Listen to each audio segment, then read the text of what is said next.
Good evening. This is the 18 WJTS News. I'm Charlotte Olson. In the early hours of this morning, Jasper police responded to a call that involved a confinement and a handgun.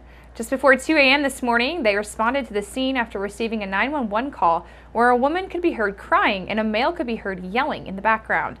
Officers arrived at 1305 Mill Street and upon investigation found that 27-year-old Isadore Brown had shoved a female resident and refused her access to her phone to contact the police. Eventually, the female was able to obtain possession of the phone and dial 911.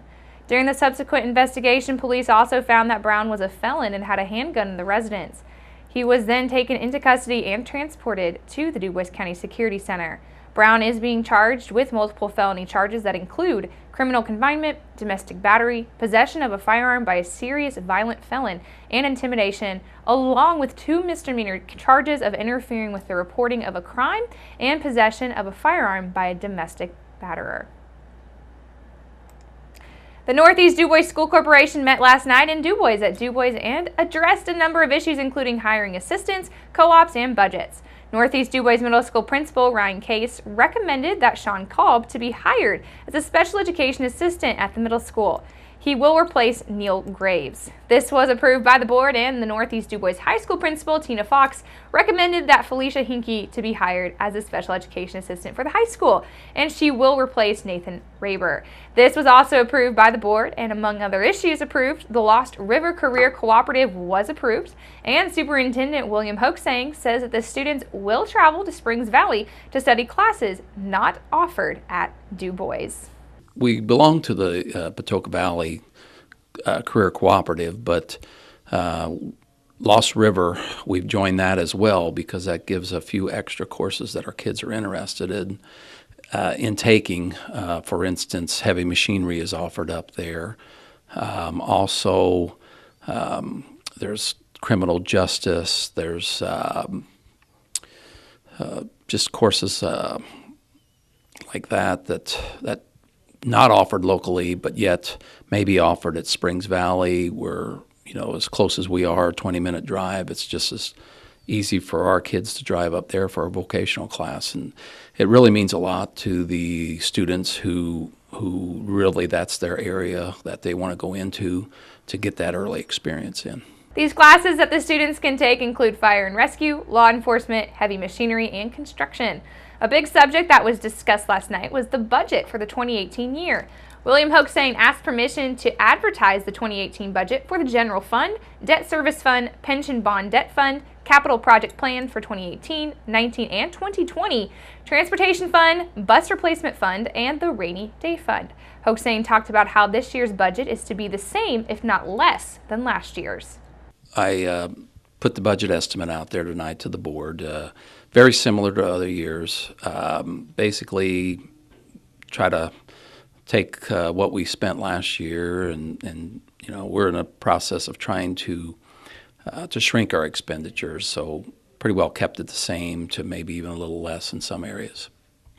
The advertisement date for this year's budget would be in effect by July the 29th. A local Jasper business has announced that it will be providing free backpacks to school supplies, which is great news as the date is fast approaching when kids will be filling the hallways once again. The Jasper Cellular Connection, a Verizon authorized retailer, will be donating backpacks full of school supplies to local families as part of the company's partnering with a culture of good in their annual School Rocks backpack giveaway. One free backpack will be provided to all local families with school-age children. Children must be present with backpacks being given away on a first-come, first-served basis while supplies last on Sunday between the hours of 1 and 4 p.m. at the Cellular Connection Jasper location. The bags will be filled with school supplies like pencils, paper, a pencil box, folders, glue, and more. Nearly 1,000 participants and Wireless Zones stores are teaming up Sunday to donate 172,000 backpacks. Since 2013, they have donated more than 505,000 backpacks filled with supplies to ensure that children are well prepared to start school. The upcoming Strassenfest will be here before you know it, and it's always fun to celebrate the area's German heritage through the timeless decorations that the Jasper Chamber of Commerce offers. Along with the Strassenfest German-style flags and the Chamber offers you will be able to find this year collectible souvenir buttons and Stein's collection for purchase at the Jasper Chamber office. The official souvenir collectibles for the 39th annual Jasper Strassenfest will feature this year's theme of Celebrating Tradition, Building Our Future. It will be featured on both mugs and on buttons. Purchasing official souvenirs supports the Strassenfest and all of the entertainment that is provided to visitors free of charge. Buttons can be purchased throughout various locations as well through the city of Jasper. Stein's, flags, and buntings, all along with these buttons, can be purchased at the Jasper Chamber of Commerce. And the address for the Chamber is 302 West 6th Street. The annual German Heritage Celebration Jasper Strassenfest will kick off on August the 3rd, with opening ceremonies beginning at 6:15. This past weekend, the DuBois County 4-H Fair kicked off, marking the 50th anniversary of the event. To celebrate this year's milestone in 4-H Fair history, the main exhibit hall played host to over 50 quilts to commemorate the occasion's age and to encourage stories of past years. On display were 53 quilts brought in by local residents, showcasing quilting's rich history within the county life setting. Quilts have remained a mainstay of tradition, of love, and continue to represent a rich family heritage as they are passed down from generation to generation. Linda Summers with the County Home Extension, the group that organized the 50 quilt project for this year's fair, shared about the materials used in her own quilt that she brought for the exhibit. Yes, this is through the County Home Extension. It was thought up when we were talking about the 50-year celebration for the fair here in this location. Each club was supposed to bring in enough quilts so we would have 50 quilts, one quilt for each year.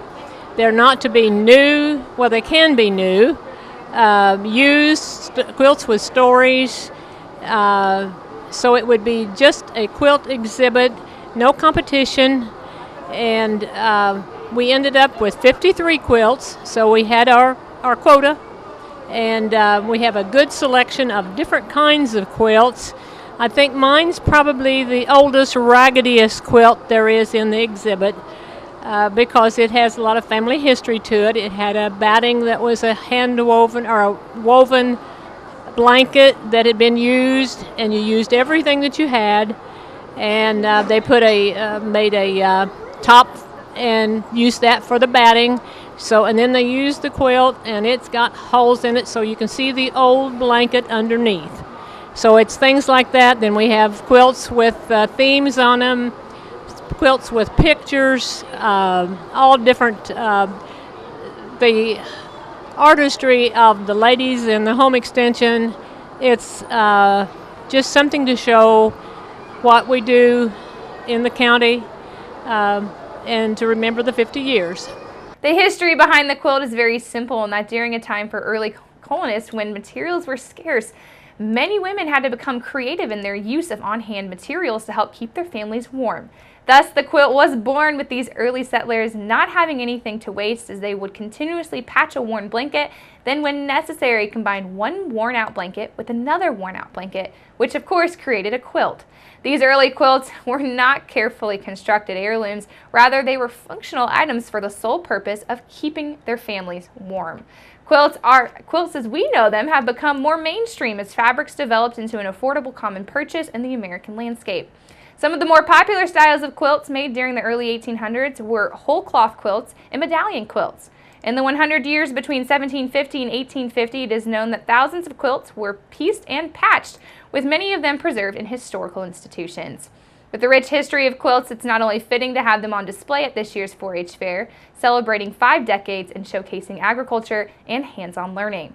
With the birth of the 4-H, though it has been in 1914 after the passage of the Smith-Lever Act, which established a system of cooperative extension services, much like the kind we now see from Purdue. It also helped farmers learn new techniques with introducing of home instruction.